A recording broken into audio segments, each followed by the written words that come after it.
Many gathered here in the center courtyard to sing songs of praise and to hear a powerful message of hope. Secretary of War Pete Hegseth says now's the time to bring Christmas back to the Pentagon. For more than a century, this building served as a church. Then, like most neglected D.C. properties, it fell into disrepair. Pretty exciting atmosphere on the campus of Howard University, Vice President Harris's alma mater. What parts of this history have moved you the most here? Well, I think the origin story from 1886 all the way through urban renewal in the 50s. When I see you, I've seen you in interviews, you're often just very positive. I want to go back to the loss. You've described her as your soulmate, your rock, a void, impossible to fill. How has it been just dealing with grief? I think a lot of it has to do with faith. And when you even talk about dropping out of college, not finishing, how has that kind of helped you in some ways to connect more with your constituents? I know what it's like to face food insecurity and housing insecurity. I know what it's like to struggle with mental illness and substance abuse. These are not abstractions. How does your Christian faith kind of guide your decision making in Congress? Yeah, you know, that is a part of, becomes a part of your core. And this is a slightly different situation for House GOP leadership as the party passed a continuing resolution back in March with no Democrat support. Yeah, quite a moving event earlier as organizer Reverend Patrick Mahoney of the Christian Defense Coalition tells me few in our country showed more commitment to exercising First Amendment rights. Well, Jenna, we can expect negotiations on what GOP senators wish to add or subtract from this big, beautiful bill. A much awaited announcement impacting the American economy. Good evening in Washington. The Federal Reserve is officially set to cut interest rates for the first time since President Trump took office. Senior White House correspondent Kelly Wright is joining us now here to explain. Kelly,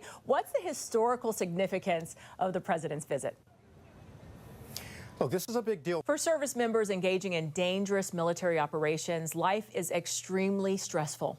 Military chaplains play an important role in helping them cope with the pressure. A Christian organization aimed at helping people struggling with their mental health today.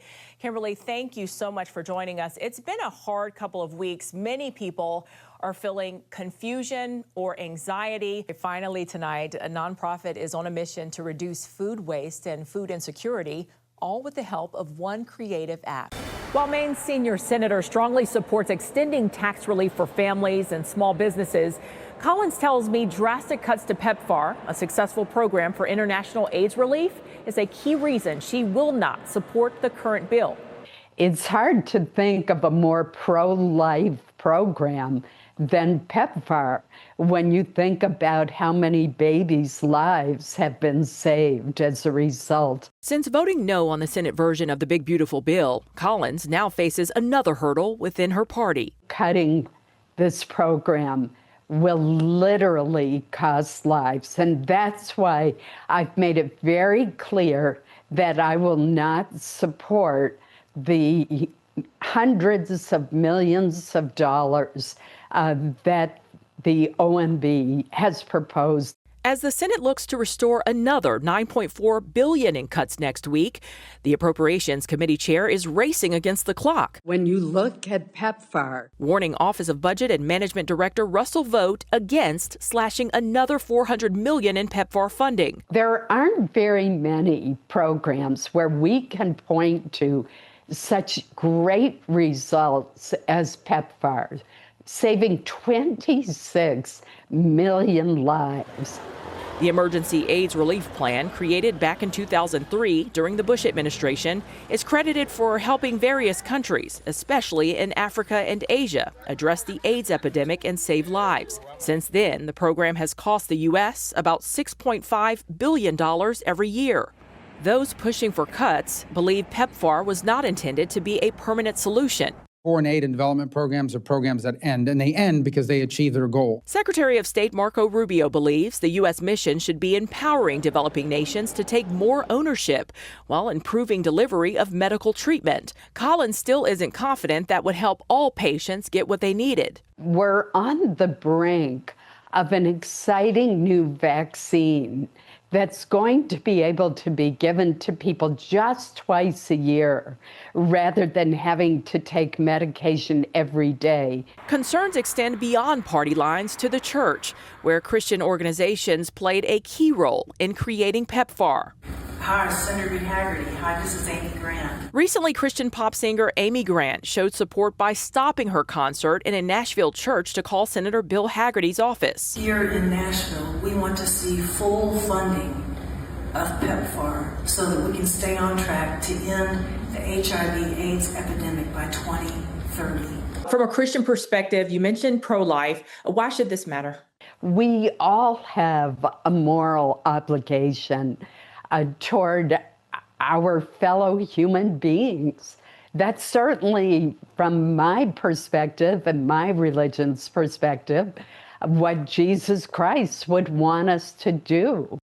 A number of evangelical groups which supported President Trump's pro-life policy warn ending U.S.-funded treatments could lead to an HIV resurgence in developing countries. Senator Collins also tells me deep cuts to U.S. aid, which serves as PEPFAR's infrastructure, could also affect getting help to those who need it most. Meanwhile, the State Department maintains PEPFAR is exempt from the cancellation of most U.S. international aid. Michelle London, CBN News. For Daniel and Ruth Lashinsky, the past 7 months have been a roller coaster of emotions. The beginning was a shock. The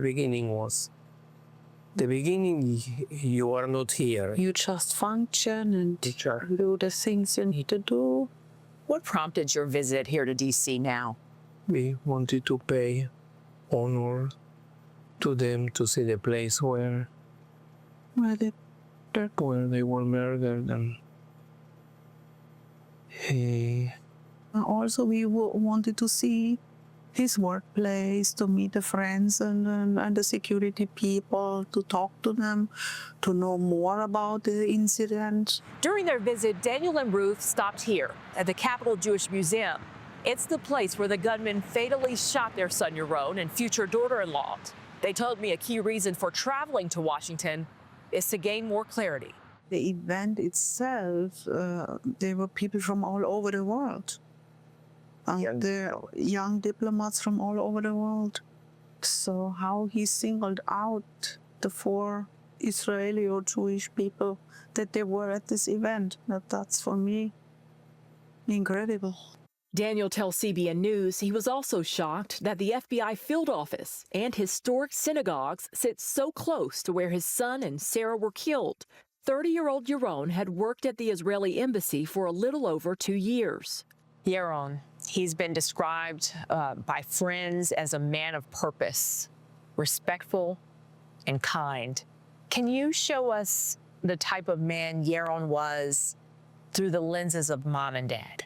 Was always a very fun-loving child, but also on the other hand, he was very shy. He really loved to meet people on a one-on-one, like on a personal level, to get to know the people. When we came to Israel, he was 14 years old, and he was very Zionistic. He was very proud to serve at the Israeli embassy in Washington, D.C. He was a peacemaker. Yaron was also just days away from proposing to his girlfriend Sarah, who also worked at the embassy. Ruth and Daniel never got a chance to meet her, although they knew deep down their son had found his perfect match. He called me one evening and he said, "Mom, I found the one." I was so happy for him, yeah. He was very much in love. He was a little bit workaholic. So Sarah teach him how to go out to restaurant, and a little bit also. How to see America a little bit more. In August, a grand jury indicted Elias Rodriguez on federal hate crime and murder charges in the deaths of Yaron and Sarah. During the shooting, Rodriguez reportedly shouted, "Free Palestine." Anti-Semitism is something, they say, is a big monster that is growing. The Bible says that our fight is not against flesh and blood, but against principalities of the darkness. And I think anti-Semitism is one of these principalities. How has your faith guided you even this far after such a tragic loss? Without faith and hope, we would not be able to continue or to function. No? We know that one day we will see him again. These terrorists didn't decide when was the end of the life of Yaron. God knows everything. He's nothing. He didn't decide anything. God knows the day that we are to be born and the day that we will leave this world. I can see you both are on a mission to carry out Yaron's legacy and stop the spread of hatred. What happens from here? I can take time for speaking against anti-Semitism, teaching about Israel. So that is what we want to do with the help of God. The Lashinskys believe spreading awareness and making peace as their son did will be the best way to honor his memory. Reporting in Washington, Michelle London, CBN News.